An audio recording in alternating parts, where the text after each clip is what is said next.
Want to remove blocks to prosperity from your life? Do it with the best in the business, Catherine Ponder, a 30-minute meditation to help you open to prosperity. Go to hightimelinebooks.com to get yours today.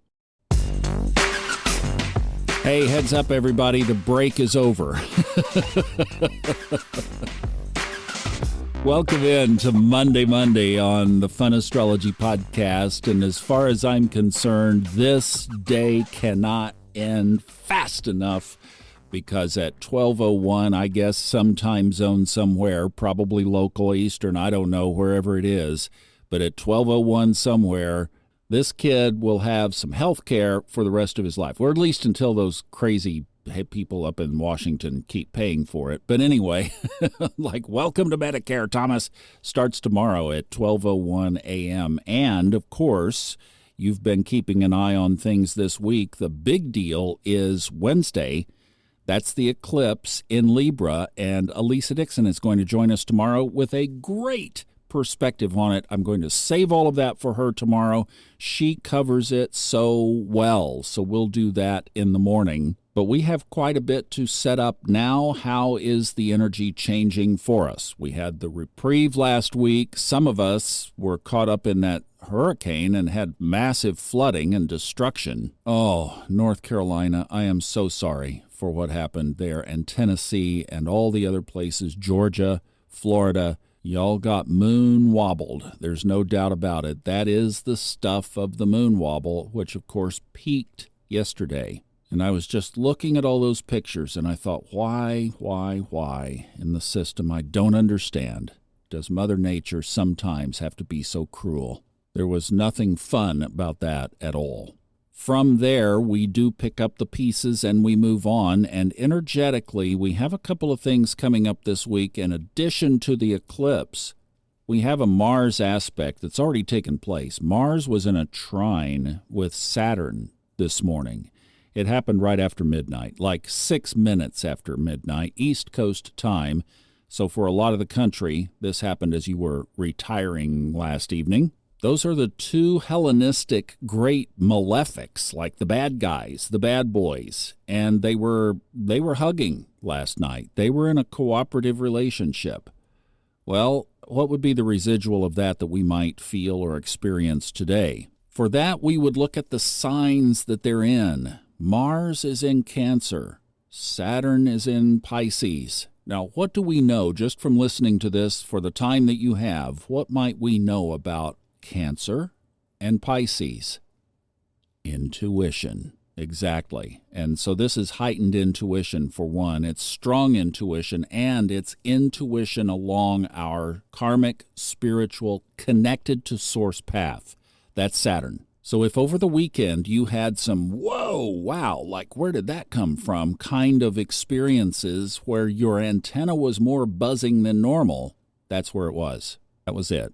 And that will be with us now for another couple of days. You still can catch that energy, especially early this morning. I mean, if you didn't, spend a few minutes in meditation and see what shows up. Could be kind of cool. Now, the other one that happens today is kind of a setup for the eclipse. It happens this evening, 5:10 p.m. Eastern. Mercury conjoins the sun. We've been waiting for this because as of 5:11 p.m. tonight, Eastern Time, Mercury is no longer the oracle planet. It is as the sun comes up today, won't be after that. The oracle planet is the planet that is up over the horizon just before the sun comes up.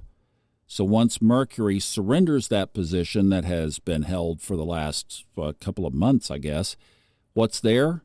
How about the south node of the moon? And if you don't want to do a node of the moon as an oracle position, you would go up to Mars. That's the next official planet that goes up in the sky, and it is all the way up in the horizon. I mean, it's a long ways away from sunrise. In fact, if you were to look about straight up as the sun is coming up, you won't see it, but that's where it would be up in the sky. What do we do with that? Well, for one, I would say that the next theme is going to be releasing. That's the South Node piece. And then also with Mars, of course, we have to think about aggression. We also have to think about getting things going, starting things, new ideas, new beginnings. a little extra power in your step. So just watch the conflict side and lean over to all the positive sides of Mars, and we will have that on our side, because several hours before sunrise, Mars, the planet, is going to, the real body. See, that's the real body. A node is not a real body. It's a mark in time. But I think we kind of blend these two. So Mars, the planet, will be up in the sky hours before the sun, saying, hey, get up, get ready. The early bird gets the worm. Let's go do it. And then the south node will say, remember, we're spiritual beings having a human experience, and there are things that we can wake up every morning and say, I'm going to release X from my life. And the reason I'm releasing it is so I can live my highest timeline. That's the early part of the week now. There is one other little subtlety that I'll mention that happens early Saturday morning, so Friday for a lot of us, and it's going to be so subtle that we won't even notice it. But Mars will enter the shadow period for its early December retrograde. And that's going to be a long shadow. But Mars will start to lose a little bit of its snappiness. And that's going to be good, because we can use the positive side, like I was talking about, still the let's do things, let's start things. But Mars is going to come inside, and we're going to be doing some introspective work as it enters its retrograde period that first week of December. We got a lot to look forward to this week. Elisa will be here tomorrow, and then the eclipse, of course, on Wednesday. And then we do have some stuff cruising into the weekend. So have a great day today. Enjoy it. I love you, and I will see you back tomorrow with Elisa. Bye-bye.